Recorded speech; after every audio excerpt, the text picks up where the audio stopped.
everyone, welcome back once again to Vicious Rants, and of course I'm your host, your YouTube Messiah, often imitated, never duplicated superstar Tim Vicious, and this week we are talking about what Raw was in Pittsburgh. It's roughly about a good 2-hour drive, well not two, but it's a small drive from here in beautiful All Erie, PA. I would have attended, but unfortunately I didn't wind up finding out about the show until the last minute, and I couldn't afford any tickets, so yeah, oh well. Anyways, overall score on the show, straight up, I'm gonna give a good solid 7. And the reason on why is more so because of the fucking New Day. Because them dudes, saying it right now, them guys were the MVPs of the show.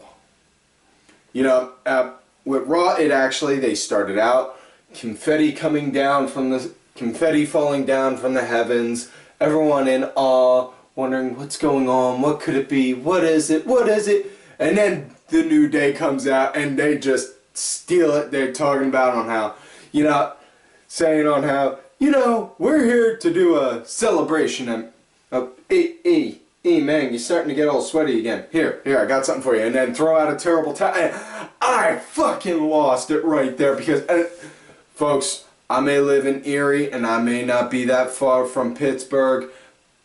That does not mean I like the Steelers. I think they fucking suck to no end. And I'm talking more than a Tijuana crack whore on nickel night kind of suck. You know. But, man, I just died laughing right there seeing that. That was beautiful on them. Good job to them on that one. Absolutely loved it. You know, but, yeah, they're talking about on how they're doing the celebration. They're welcoming out the new champion, the one, the only, Sheamus, who comes out. Nice suit and tie, comes out. He's got his own plates on the belt now. Not the Shamrock ones, but either way. He comes out, cuts promo talking about on how he beat Roman and Roman's reign was only 5 minutes and 15 seconds. 15! That's on how that went between him and Sheamus and New Day. Absolutely loved that. And then Sheamus going saying, you know, screw Austin 316. Sheamus 515 says, I just took your title, which, yeah, that goes right up there with Taz 632, with Taz 632, RVD 420, and Owen 316 as some of the best parodies. You know, but yeah, and as Sheamus is going on celebrating, you know, confetti's falling down non-stop, pyro's going off, he's holding up the title high to the heavens with pride. I'm the champion, I'm the greatest. He turns around, wham! Superman punch right to the face by Roman. And then he grabs the title, walks off. He's been hanging around Dean Ambrose too long. He is such a negative influence on that boy. You know, we all know Roman's being tailored to be the new champion, but that doesn't mean he has to be mean like that. But he winds up giving the title back, gets told he can have a match against Sheamus to try and get the title back. But the stipulation is he has to beat him in 5 minutes and 15 seconds. And later through the night, wind up finding out stipulations of if Roman doesn't win, then Ambrose can't get his Intercontinental title match against Owens at the pay-per-view, as well as the Usos are allowed to get a shot at the tag titles if Roman doesn't win as well. And the story behind them saying that is because he has to learn his actions have consequences. It's all well and good, and I'm all for that kind of a storyline, but they got to make sure that if somebody else does that, like 2 or 3 months down the road, they really need to make sure that they play that same card again, saying, well, you did this, you got to learn. Your actions have consequences, so not only are you getting punished, you and you are also. They need to do something like that. Now, done with the opening segment, on with the first match of the night. Tyler Breeze versus Dolph Ziggler, Survivor Series rematch. Called it, like I said, well, with Survivor Series. It truly was just a mirror versus mirror match, because these guys work, I don't want to say moveset, but these guys move in the same kind of way, you know? And not trying to compare like the Jericho-Michaels matches to them, but it's almost like seeing something like that, you know? Like seeing the wrestler, like seeing somebody who's almost a mirror image of someone else. In that kind of a sense, wrestling-wise. But, you know, it's one thing was really good, nice seeing Breeze do. He wound up targeting Dolph's shoulder. Dolph went to go do a running shoulder check. Breeze moved out the way and shoulder. Bam! Right into the ring post. Sold that sumbitch good, like Ziggler always does. Swear that cat can wind up selling a steak to a vegan and make him eat it. But Breeze, he just kept working that non-stop, and Ziggler, give him credit where credit's due. He kept aiming for a super kick all through the match, kept getting shot down all the time from it. Yeah, I mean, this was a good opening match. Really hope that we start getting more so like this, especially since, you know, given the recent ratings drops. Now, match wound up coming to an end. Ziggler, he finally did get that super kick and caught Tyler right in the jaw. Next thing you know, got the 1, 2, 3. Only way I could see this going better from here is if they let him start using the super kick regularly as a finisher. Because seriously, if you're just going to do it like that, you might as well just go and say that a headlock is a finisher, or, you know, or case in point, back when the Matadors were Primo and Epico, and they would do the backstabber. That was a finisher. Del Rio would do the backstabber. It's a signature. You know, you just gotta. It's all on how you work the move, is what I'm trying to get at. Next matchup they had after that, it was Rusev making his triumphant return with who else but my future ex-wife, Lana. Lana. And yes, I did say future ex-wife, because eventually she's going to wind up divorcing Rusev, because I'm going to wind up flooding his personal computer with some inappropriate pictures, and then he's going to wind up sharing a cell with Jared from Subway for certain illegal reasons I'd rather not say. And then, as she's feeling sad and horrible, who do you think is going to come there and be the rebound? And yes, I am not afraid to be that low. I'm not afraid to go that low. Especially if it's Lana. But anyways, before the match started, it was Rusev versus Ryroid. Before the match started, they did a Miz TV segment with them talking, and seeing Rusev and Lana kissing is literally, and I mean literally, the exact reason on why people have problems with seeing public displays of affection like that. Because seriously, it almost looked like, for a second there, it almost looked like seeing my. It was almost like if I turned right at the exact moment I saw my dog going to lick itself, just be like, no, I don't want to see that shit. You know, but moving forward with the match now. This was just straight up, it was a shit match, you know. Ryback, he went to do a drop kick, and really, Okada rates that drop kick a 4 out of 10. And the only reason why I'm pretty sure it would get a 4 is because of the fact that, you know, the feet actually connected. But yeah, just it was a shit match. Ryroid won courtesy of countout, because what it was, they were both outside brawling. Ryback threw Rusev into the stairs. He hit the stairs, and then the stairs hit Lana, and he went to go tend to Lana and bring her back. So yeah. Moving along, next match is we had a segment beforehand. It was the Dudleys. They came out with tables marked on who they're going to put through the table. They had a table marked for Bobby Lashley, Kenny King, MVP, EC3, and Dixie Carter. Wait, no, that's right. I'm thinking that TNA. They had tables marked for Braun Strowman, Luke Harper, Eric Rowan, Bray Wyatt, and wait a second, that's the exact same thing. Shit. Yeah. Awkward. Anyways, they marked those tables. They did the exact same thing that they did in TNA right before they left, which, yeah. You know, now I'm just waiting for when they wind up having Linda McMahon saying she's in charge, and then they go and hype up for weeks on end on how they're going to put Linda through a table. And then they finally do it, and it's just like, meh. You know, just like they did with Dixie, but yeah.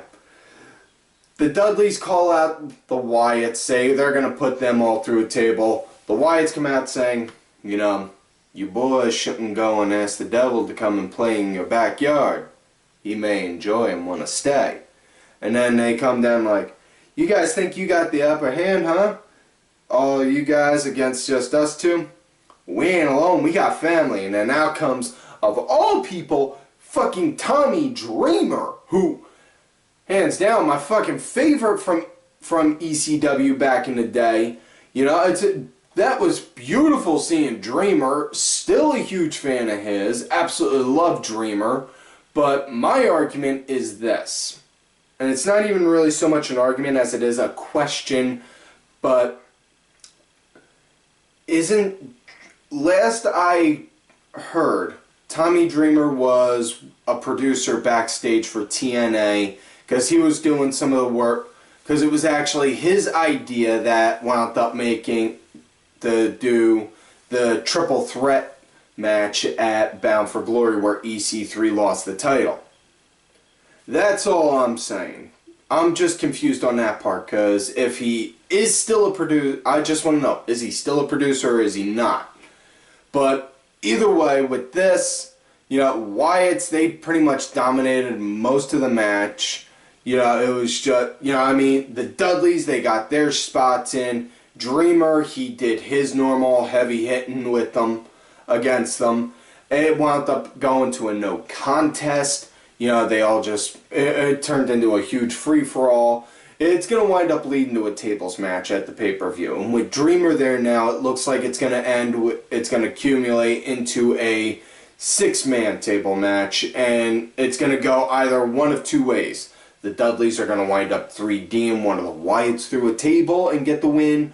Or one of the Wyatts is going to put Dreamer through a table so that way they lose, but the Dudleys still come out strong because they didn't take the actual loss. So yeah, next matchup after that, it was Goldust versus Alberto Del Rio, and for fucking sake, man, I am glad to see that Del Rio is back. Hell of a hell of a wrestler. You know, it's just he gets dealt these shitty ass gimmicks. The Mexican aristocrat one, no. You know, the snide arrogant champion one, no. That didn't work for him either. And now doing the Mex America thing with Zeb Coulter. Having Del Rio and Zeb Coulter together is like putting water and oil inside of a bottle and saying, oh, well, see, they go together well. No, they fucking don't. Granted, Zeb Coulter is phenomenal on the mic. Del Rio is great on the mic on his own. But seriously, fucking shit. Just, yeah. This was really just pretty much a squash match. Goldie had good control of it, of all the match, right up until the end, really. You know, he had Del Rio in the headlock, went to go do a running bulldog. His feet and I watched over it because I DVR'd the show and then looked over it. Watched over it, and Goldust didn't miss the turnbuckle. What it was, he got on there and then his feet slipped like that on it. And he wound up going part way. They played it off good, just like I said, saying that he slipped. After that, Del Rio, you know, couple clubbing shots, got up to the top, and then did a double foot stomp on Goldie, and then got the 1, 2, 3. Next matchup after that, #1 contender tag match between the Lucha Dragons and the Usos. But wait, there's more. To make this even better, we got New Day on commentary, which was fucking phenomenal. Absolutely loved it. You know, these guys were just non-stop talk throughout the entire thing. And, you know, it's pretty sure somewhere in the back, Vince was getting pissed off to no end because they weren't giving time to let the actual give a chance to let the match breathe.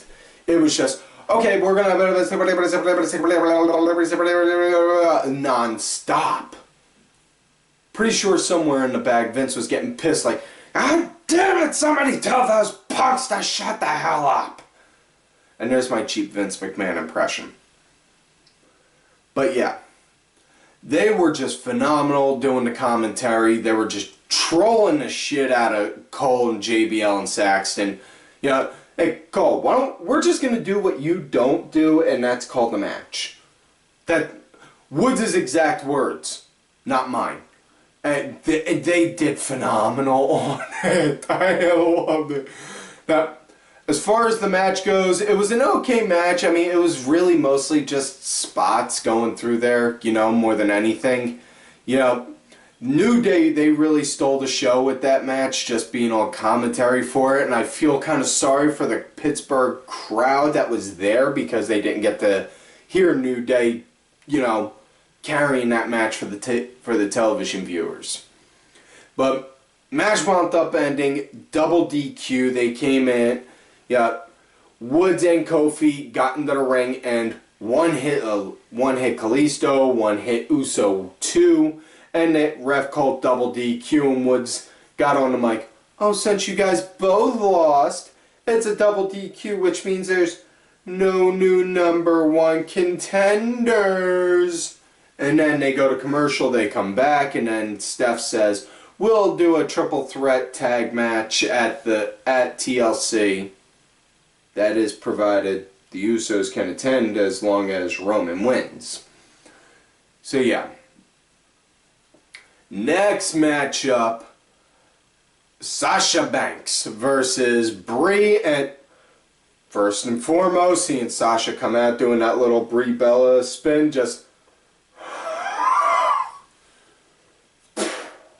right there. Just don't tell Lana, okay?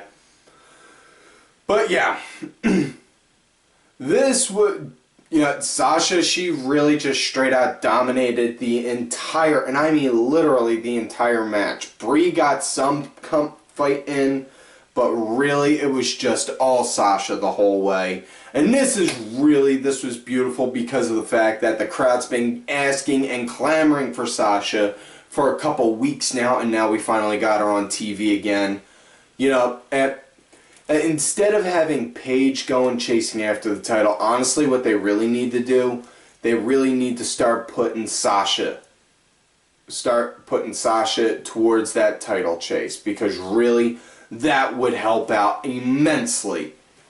You know, have Sasha go for that little butterfly belt, and then have her win that at the pay-per-view, and then Monday night, just have her do like a parody of Medusa, drop it in a trash can, and then proclaim herself the woman's champion.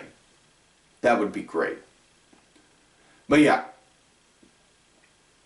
like I said, Sasha, she dominated the entire match. She wound up winning with the bank statement. Not really much of a surprise. Next matchup we got, it was Roman Reigns versus Sheamus. for the 5:15 challenge. And know what y'all are thinking. Tim, down a whole lot of matches right there you just went over. Are you sure that's the main event? No, that is not the main event, and I will get to that in a moment. And yes, I am fully aware of where I'm at on the card. And before any of you all ask as well, no, I did not do that. That was somebody else, so please blame them, not me. Now, as far as what this match goes, this was just back and forth non-stop. Roman, he was going hit his spot. Sheamus, he'd get out the ring, run. Sheamus would go and fight. Roman would go and fight. It was just back and forth, you know, for that time. And then by the time it was down to like the last like 40 seconds, you see Roman in the corner, gearing up, getting ready to go for the spear. Next thing you know, Rusev grabs Roman's ankles, pulls him out of the ring, decks him, and ref calls for the bell. So Roman went talking faster than I'm thinking. Sorry. Roman wins by DQ, and while Rusev's doing that, Barrett and Del Rio, they pull Sheamus out of the ring as well to go and tend to him. And then they wind up announcing your winner by DQ, Roman Reigns, but still your champion, Sheamus. And then Sheamus grabs the mic saying, you know, I'd like to introduce you to my pals. We now call ourselves the League of Nations. In which case, yep, heaven forbid if Drew McIntyre was still there, next thing you know, they just could have had him on there and then have him just go around carrying a giant bottle of scotch every time he's on TV, and then in a very bad Sean Connery impersonation just say, we're the League of Extraordinary Gentlemen. But yeah, they wound up calling themselves now the League of Nations, and yeah, they wound up leading to an 8-man tag match later in the night with Roman, Ambrose, and the Usos versus those guys. We'll get to that match in a minute. Got one more to cover. One more, I swear, that's it, folks. Just one more match. Now, it's Charlotte versus Becky, and the story behind on why this match was booked was because Becky went over to Charlotte and said, you know, I was thinking we could do a match just like, you know, like we did in the old NXT days. You know, you and me, we just throw it out there, go scrapping for a minute. You know, have some fun. You know, show the world that there's more than just Paige to go after. Which, thank fucking God somebody said that out loud. You know, but now, on with the match. This was a very good technical match. You know, felt like the match could have gone on a little longer, but understandable because of time constraints they couldn't. Now, match wound up coming to an end when Charlotte, she got thrown in the corner, went to go pick her body up and land on her feet. She fell down, started nursing her ankle like she got hurt. And then as Charlotte turns around outside to go tell her dad, because Ric Flair came out with her, next thing you know, Charlotte hops back up on her feet and then does a quick roll up. She says in the back to Becky later, I was just doing that to just, you know, tell you, this isn't like NXT, you know, we got to step our game up. Relax, it was just tough loving. We're still buddies. You're still my girl, right? Right? You're still my girl. You know, and yeah. So it's obvious that, you know, having two buddies just going at it just to say, hey, why don't we just go and have a match for fun? Obviously, they're going to wind up eventually doing a break between them two now. That's just that was the foundation in which that story's going to get made now.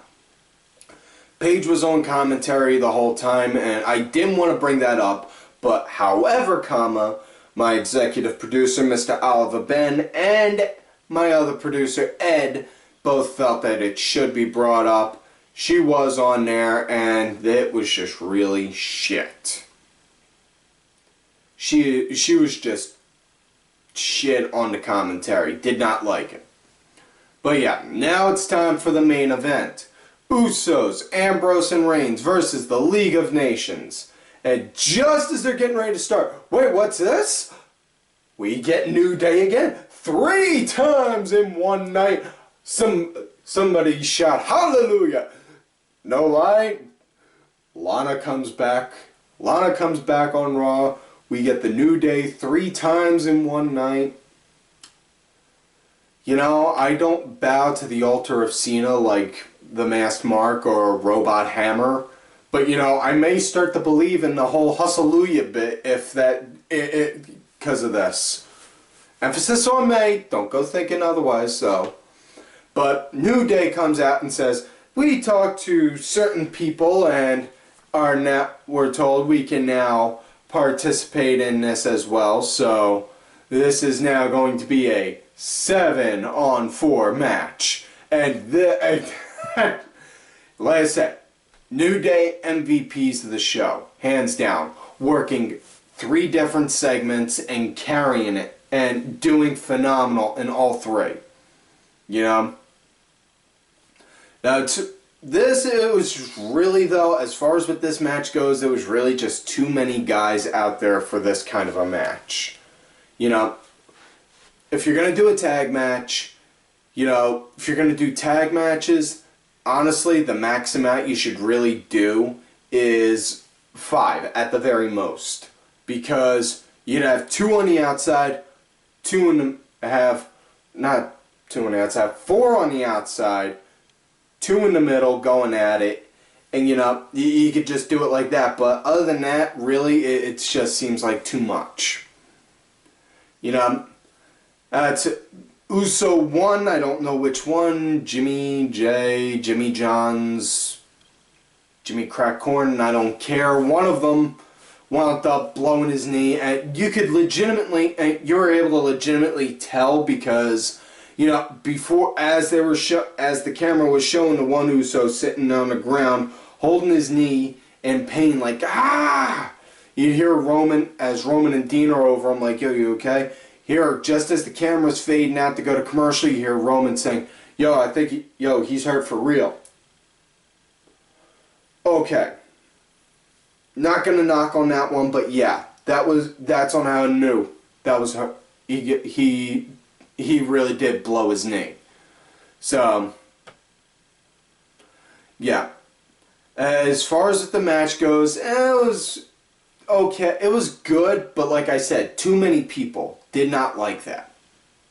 You know, match came to an end with Sheamus, after everyone did the big all hullabaloo, everyone brawling with each other stuff. Sheamus got the bro kick in on Ambrose and then got the 1-2-3. So, obviously we're going to see next week Roman get the upper hand, and then the week after that we're going to see Sheamus get the upper hand. You know? Or something along those lines. You know? But either way, yeah, that's it for that. That was it for Raw.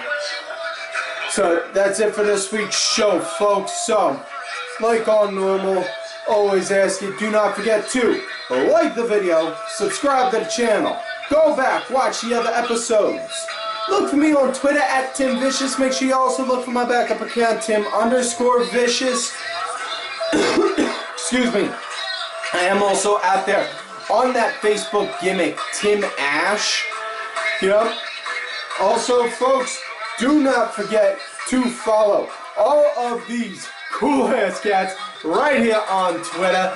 Vicky Earls. I am Danny Sunday, Axel Mulligan, Sunday Segway, Simply Sabrina, Cranky Grandpa, Aaron_Deborah, my executive producer Oliver Ben, his executive cohort, Just a Stupid Mark, as well as my client, who, as I have said before, is the true Raw General Manager, Bronx Bitch Forever. And folks, like I always tell y'all, you love me great, you hate me. Fuck you.